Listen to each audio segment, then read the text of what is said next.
Yeah.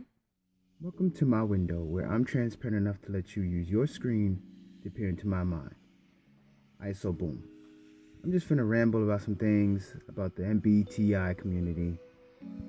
Alright, so for those of you who may not know, I'm INFJ. And INFJ is a type in the Myers-Briggs personality type system, and that is considered, introverted, intuitive, feeling, and judging. And personality page says hold on, let me bring it up. INFJs are gentle, caring, complex, and highly intuitive individuals. Artistic and creative, they live in a world of hidden meanings and possibilities. Only 1% of the population has an INFJ personality type, making it the most rare of all the types. Rarity. Now therein lies the problem. This description could be, it could apply to all other types. Well, not all other types, many other types. When you add in the factor of rarity, people become instantly intrigued because everyone in their favorite cup of ramen noodles wants to be different, like everybody. And it's just natural. Nobody wants to be quote unquote average. So when they say this is the rarest type, or when they get this type, people tend to brag and they become arrogant or proud. And this type of braggadocious or boastful behavior is part of why I don't talk about it much. I mean, I will now, but it's just, I didn't want people to think that I was bragging just because I let them know, like, hey, I'm INFJ. You know what I'm saying? I've noticed this happens with a lot of mistyped personality people who get the wrong type whenever they take a test or anything like that. And I've noticed this happens with a lot of INFPs or ISFPs. Though it's not exclusive to them, at all. Mistypes happen with other types like INTJ or ISFJ or even ISTJ. But I've personally noticed this a lot more. I've noticed this to be a trend a lot more with the former than the latter. So when they find out their type, they're not sharing their findings to make themselves seem like they're above others. They're just really proud of the information they found or the substance to support their identity. They're happy they found words to explain their whole personhood, or at least it feels like that to them at the time. However, this can come off as a little snobby or, uppity because of the focus on rarity and complexity and the like. However, ISFPs are just as, if not more, complex, and INFPs are the same and are almost just as rare.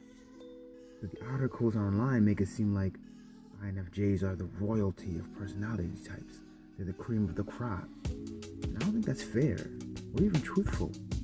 What's worse is that the personality tests are not even 100% correct. They're more like 70%, maybe if you take a good one.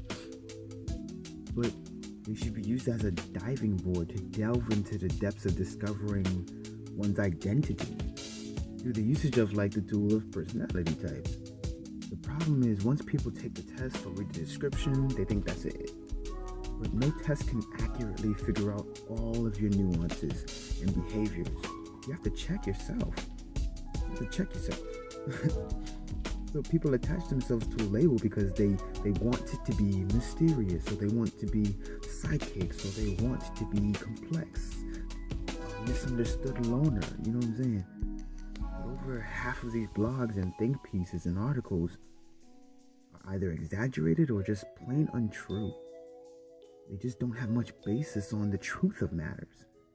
That's because most descriptions and stuff are based on behavioral patterns instead of cognitive functions. Now, we all have what's called cognitive functions. Like in my function stack, I have introverted intuition, extroverted feeling, introverted thinking, and extroverted sensing, right? That means I prioritize abstract thoughts and philosophies and ideologies and the like over sports or fashion trends.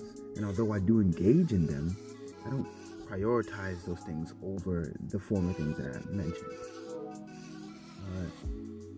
So while I may be, distant from others, I still care about what people think of me, and I want to affect others' lives in a positive way, even if I have to sacrifice my own time and pleasures. But don't get in the middle of my alone time because I need that to charge my battery and rethink about all the philosophies, ideologies, and abstract thoughts. You know what I'm saying? I could go on. But basically, here's some things that I've noticed in myself or other INFJs tend to do. And if you don't engage in these regularly, like on a daily basis, you may need to reconsider your type because it's all based on thinking processes. It's not based on behaviors or what INFJs usually like or do. It's the reason why we do it. So the first thing would just be like, I don't know, we ain't psychics. I've seen this all the time where it says people think that we're so mysterious or we can read other people. Like, yes, we can read other people, but honestly, it's mostly just guesses. It's not always going to be 100%. Like, we just use the information we have at our disposal, right? And we synthesize it down to the most probable likelihood, whether it's about a person or the immediate future. I don't know. We just call it a prediction or a hunch. It's usually not something we can actively do all the time. It just sort of happens. It's mostly involuntary. I like to explain it as foreshadowing. In a movie or a book, you can usually tell what's going to happen later on if you're paying attention to what's going on right now. And by using all the information you have right now, you can sort of put it all together and say, okay, and make an educated guess. So like, okay, this is what I think is going to happen. If you're not paying attention, then you're probably not going to figure out what's going to happen. But INFJs are always collecting information, always predicting. And we're not always right, but we do it anyway because technically we're not always wrong either. Or I would say, like, we're always seeking the core or the root of a matter. Before we feel anything, it has to make sense. Like, if we're empathizing, it has to make sense as to why a person may feel that way. We have to ask, why do they feel that way? And in fact, this isn't true for every type. I didn't even realize that was the case. But the one thing you can always catch an INFJ or even an INTJ doing is ask why. Not what if, not what, not where, or anything else. Why? This question usually leads to the heart of a situation and reveals so many things. I could go on, but it's late right now and I'm tired. So I'll just emphasize that INFJs are not these magical unicorns or oracles or wizards or anything like that I've been seeing online. They're just human beings. Different, sometimes strange, but human. People who make mistakes and have vices and have too many fears. This rarity that everybody's talking about doesn't make us any better. Grace and peace.